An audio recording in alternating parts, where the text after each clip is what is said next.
Innis O'Rourke Jr. I grew up in Kings Point, New York. I graduated from Yale and the ROTC in December of '42 and was in the Navy till April of '46. And I spent the first year in the North Pacific and the Aleutian Islands, and after that I was with the fast carriers in the Mid-Pacific. There are many memorable events, and what I'm going to talk to you about is the first major one. I'd picked the Navy back when I was in Hotchkiss in '39 because I was not going to be a doughboy in the trenches getting mud. I was going to have a nice, comfortable bed to sleep in, etc.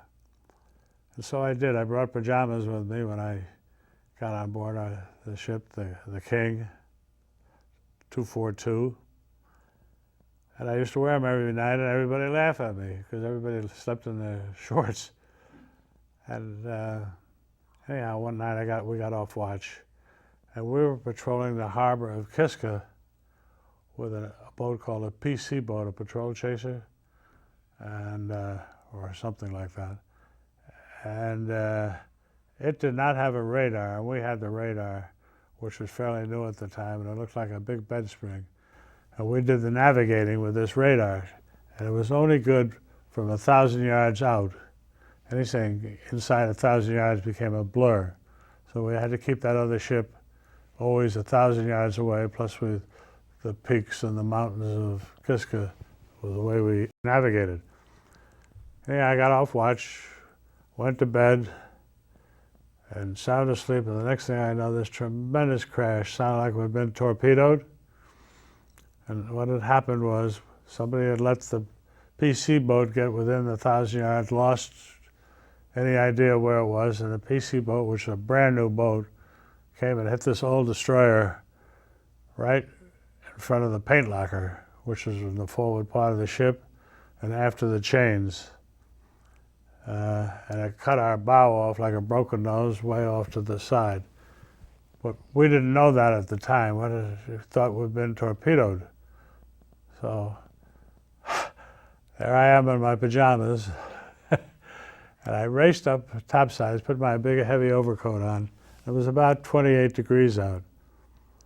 And when I walked on the deck, my feet started sticking to it, and I realized from what people were telling me that what had happened, that it had been hit by one of our own ships. I went back down below to get dressed. In the meantime, the captain was yelling for the first lieutenant and damage control officer, who was in charge of damage, to report the damage to the bridge. Now, this fellow happened to be a close friend of the captain's. They had been on the ship for 2 years together already. And his cabin was right across the way from mine. I looked across, and there's this big hulking guy of about 260 pounds, had been a tackle on the Purdue football team, shaking in bed. I said, "What's the matter, Jerry?" He says, "I tried to get out, my legs won't hold, man. Here they are, tremendous oak legs." And the captain finally comes down and asks him the same question. He said, "Captain, I just can't stand up." "Oh," he said, "Jerry, this is terrible. We'll have to relieve you." And he looks across and sees me finishing dressing. "Son, what's your name?" I told him. "Well, what do you do?" I said, "I'm the assistant radio officer." "Oh, not any longer you're not. You're the first lieutenant and damage control officer."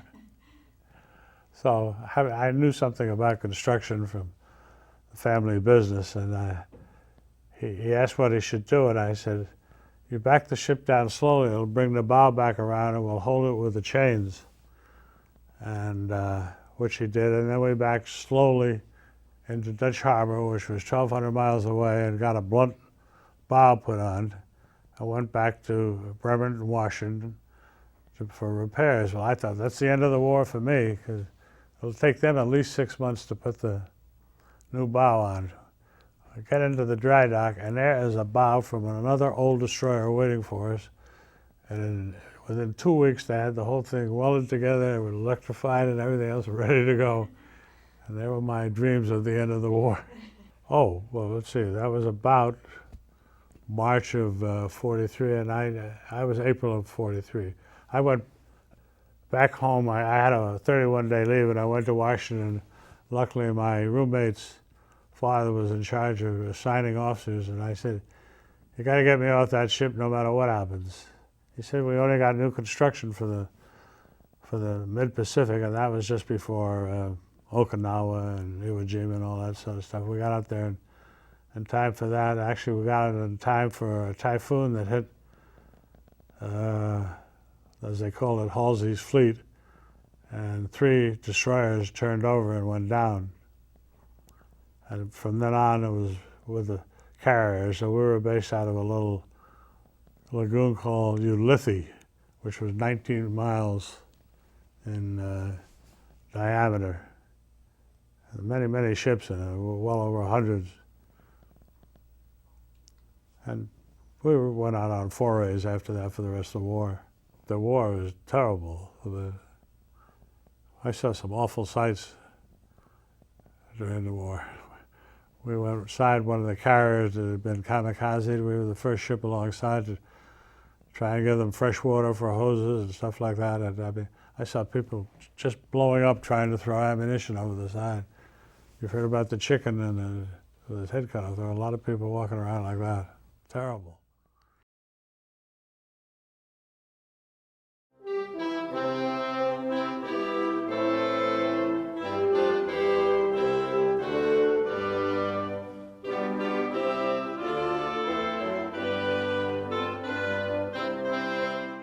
My name is Charlie Braverman, born in Brooklyn, now 96 years of age.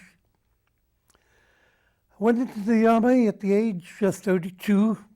At that time I was married, had a 1-year-old child, had a business, and when I got my draft notice, I was given a month's time to arrange my affairs, and luckily my wife was able to take over for me. And I got into the Army. At that time, I had a BA in accounting, and I thought I would get a nice job, maybe at a desk, doing nothing but desk work. But the Army has a strange ways in some or other. Although I was on the top grade with my IQ test, some or other I got an MO number, which was 0, that of a moron or something of that kind, a gopher, no place at all to be placed in the Army. Naturally, I complained, but they said, don't worry, you have 13 weeks of basic training, you have to go through the infiltration course. Somewhere along the line, they'll put you where you belong. And so I went through, from Camp Upton, I went to Fayetteville, then Biloxi, then through Texas. Finally ended up at Fort Sill, Oklahoma, where I finally met my captain of the 583rd 105 Howitzer Battalion. He looked at my card and said to me, "How the hell did you ever get here?" And I said, "I'm glad you asked me that. I've been trying to get out of here to go do something worthwhile. I don't think I'm capable with a gun."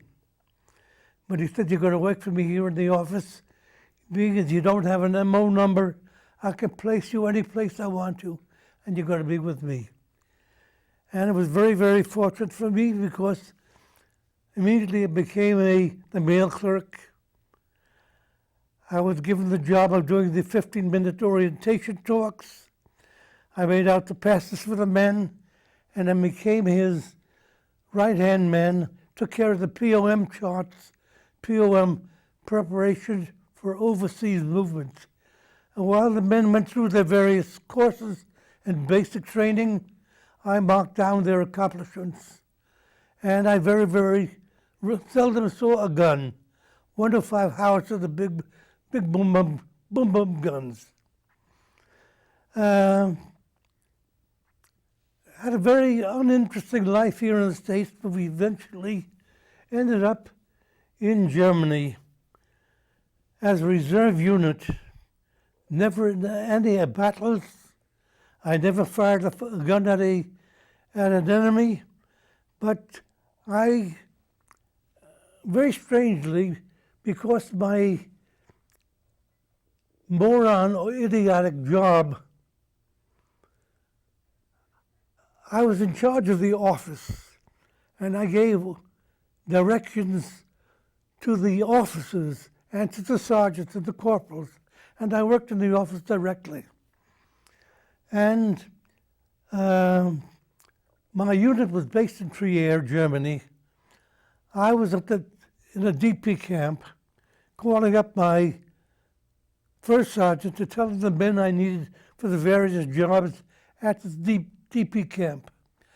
Incidentally, the background was there were 3 DP camps within 9-mile radius. And the Army came out with a notice that each DP camp was going to be divided into national groups. Before everybody came in was picked up, was placed in any DP camp that happened to be available. But they decided they're going to separate the various nationalities, so when the time came for repatriation, we could pick out the men we needed and put them on a truck and send them to where they had to go. Well, at my camp, one day, they wanted to pick up all the Polish residents. There were people in the camp, people who were straggled in, and they picked up this Polish man and take him to another DP camp, whereupon his so-called wife, somebody who he lived with for a while, dashed into the office screaming, "You're taking away my man, you're taking away my man, I'm going to kill myself." Real Italian spirit, emotion.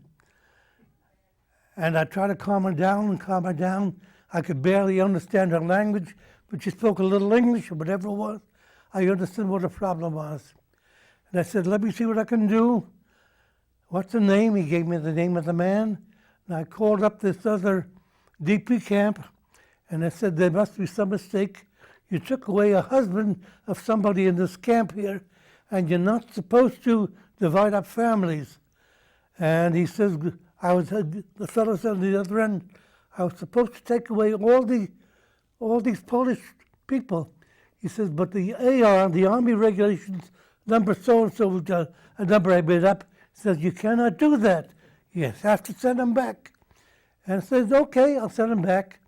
And sure enough, a half hour later, this Polish man came in, and the woman and the man embraced each other, and suddenly she left him, and she threw herself at my feet and kissed my feet.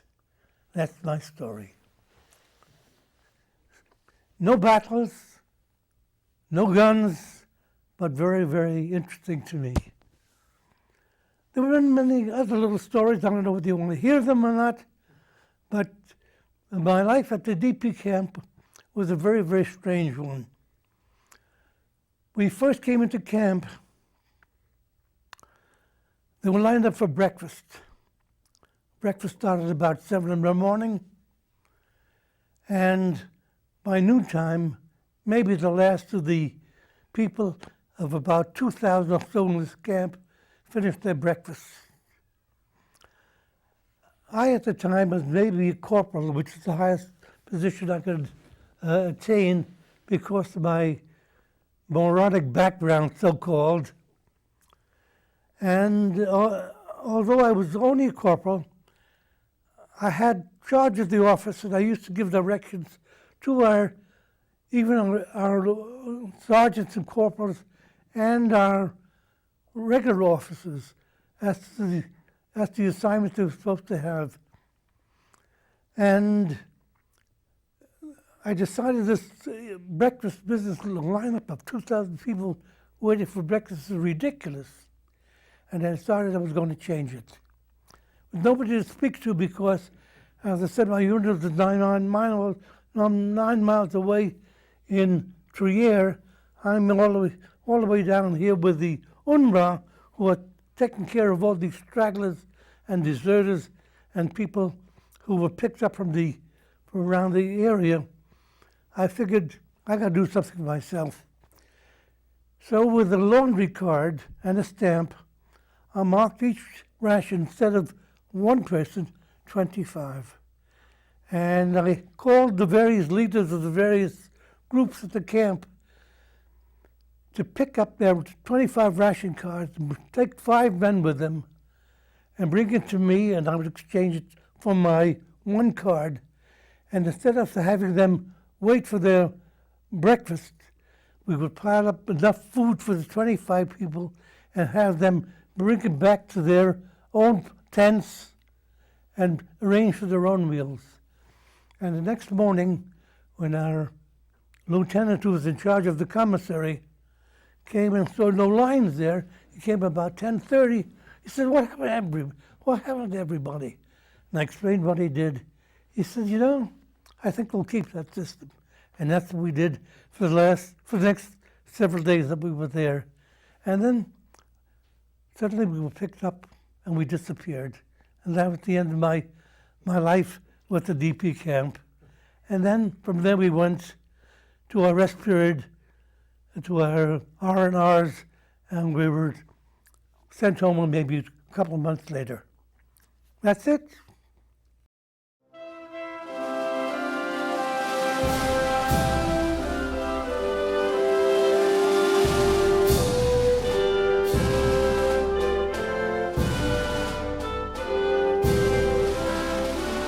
My name is Norman Hall. I was born in Brooklyn. I'm 82 years old. I joined the Army when I was 17. I enlisted, and I was called up when I was 18 in June of '43. I went to infantry training in Camp Fannin, Texas. From there, I went to ASTP training, which was the Army Specialized Training Program that they had. I went to MIT in Cambridge. In 1944, they took us all out of school and sent us back to the infantry. I wound up in the 17th Airborne Division. It wasn't long before they realized that a lot of us who were sent back to the 17th that had just come off maneuvers in Tennessee didn't belong in that outfit, and we were again reassigned. Some of us went to the 46th Medical Depot Company, which is where I went, and we took basic training again. And then eventually in 1944, September, we went overseas, went to England. On the trip over on the Elizabeth I, there were 30,000 troops. Interesting that they had so many, but that's what we were told. When we left New York Harbor, there were destroyers out with us for about 10 miles because there were submarines in the area. And once we hit the ocean, we went straight to Scotland. From Scotland, we went down to England for about 3 weeks to get ready to go overseas. We went across the ocean, across the Channel, and got to Le Havre, France. The company was split up. Half of us went to Marseille, the other half we were going into Germany, or the Saarburg, which is in Alsace-Lorraine section of France. We spent some time on the plains of Le Havre. It was very cold, and then got onto boxcars. They were called 40-8s, 48 in French, and they carried either 40 men or 8 horses. We were about 26 in the advanced platoon. We went across France in about 6 or 7 days and arrived in Saarburg, where we were very happily greeted with a shower and a decent meal. While we were on the boxcars and the freight trains going across the country, we ate sea rations that were cooked in their own cans, made little sterno lights, and put water in the helmets and heated the helmets, and that's what we ate. And it was good. It was fine. Occasionally they made stops, and we got out and went into the towns for wine and cheese and bread. And when the signal came to get back on the trains, we got back on the trains and kept on going. The 46th Medical Depot Company, when we were located in Saarburg, which is the Alsace-Lorraine region of France, just before the Rhine, we were providing medical equipment for the entire 7th Army.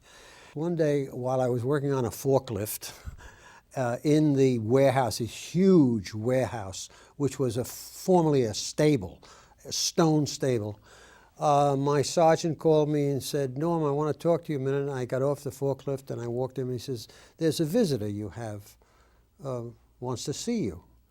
And I said to myself, "A visitor? Who could it be? Who is he talking about?" And I got down into the aisle and there were makeshift shelves for all the medical equipment.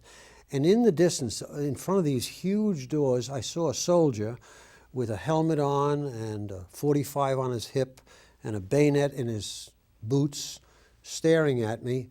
And as I got closer, he said, "Hi, cuz." And it was my cousin Richard, who I hadn't seen in about 5 years. He was with the 45th Division when they invaded Africa. He went from Africa to Sicily, that invasion. He went from Sicily to southern France, and now he was with the 7th Army in the Haguenau region, which was about 15 miles from Saarburg. We had been corresponding, and he found me, and it was like old home week. I hadn't seen him, and we talked, and my sergeant saw we were chatting, and he heard that I was his cousin. He said, "Norm, go visit for a while and then come back and have lunch." We then went to lunch, and we went to the mess hall, and he took a spoon out of his pocket. And after we were on the line getting with a tray, he took a spoon out of his pocket and he was eating out of the tray with his own spoon, which I thought was kind of neat. Everybody else was using the equipment and the utensils of the mess hall. And when he finished it, he wiped it clean and put it back in his pocket. And the mess sergeant came around. He had heard that I was visiting with a cousin of mine from the 45th, and he said, as a maitre d' would in a restaurant, he said, "Did you have a nice lunch? Did you enjoy it?" And he looked up and he says, "Yes, I did. It was very good." And I'm sure he did, because I don't know when he had a hot meal the last time that he sat down with us. I felt very good about that whole experience, the way that he was treated by the mess sergeant and my sergeant and the rest of the soldiers around, because he was a fighting soldier and we weren't. 2 days later, there was a breakthrough at Haguenau, where he was stationed. And not only Haguenau, but Saarburg was in jeopardy. So we picked ourselves up, the whole platoon, left all the equipment, all the medical supplies, of which there were tons, and went back to, I think it was Nancy or Epinal, I'm not sure. And then for about 2 days, and I was concerned and worried about Richard. 2 days later, we went back to Saarburg, and I heard that everything was okay with him, and he's now living in Florida. He's 88 years old, and he's fine. I took a walk into Saarburg one day, and I was looking around. I was alone, and I heard somebody call me, and I turned and saw a sedan, a very large khaki-colored car, and the master sergeant waved to me and he said, "Come over here." He motioned to me to look in the back, and somebody who was sunken in the back seat leaned forward and said, "Put on your hat, soldier." I had taken my helmet off and put it over my shoulder, and it was then that I realized that it was General Alexander M. Patch, the General of the Army. And I stood at attention, and I saluted, and I said, "Yes, sir," and then the car drove away.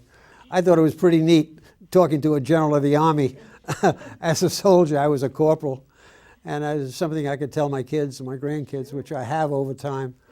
Eventually we crossed the Rhine, went into Germany, Munich, Augsburg, and the war was over in 45. Went down to Marseille to join the rest of our company, and we're getting ready to go to the Pacific, and the bomb was dropped. Finally, we were sent to Le Havre, back to the States, and The trip that took me 3.5 days to get across the ocean to begin with took 14 days on a ship called the Mormac Dove, and I never slept down below because I was sick the whole time. I was on deck, as were most of us. And 14 days we were up and down in the ocean, and finally we came home in March of 46. And we were discharged. I come from a family of 8 sons, and 5 of us, 4 of my brothers and myself, were in the service. My oldest brother was a naval doctor. He was attached to the Marines, and saw action at Tinian and Bougainville. Another brother was a captain in the Air Transport Command in Nigeria and the China, Burma, India area. Another brother was a dentist. He worked with the Marines down in Paris Island. And my other brother was a naval officer attached to the Marines again, and he landed at Iwo Jima when the invasion came there. And that's pretty much what happened to me during the war. We were very grateful. My parents were very happy that we all came home as we went. World War II for us started when the Japanese bombed Pearl Harbor. It was a war that had to be fought, and we were attacked, and we had to fight back, which is what we did. And then we started in Europe also at the same time, or a little bit following that.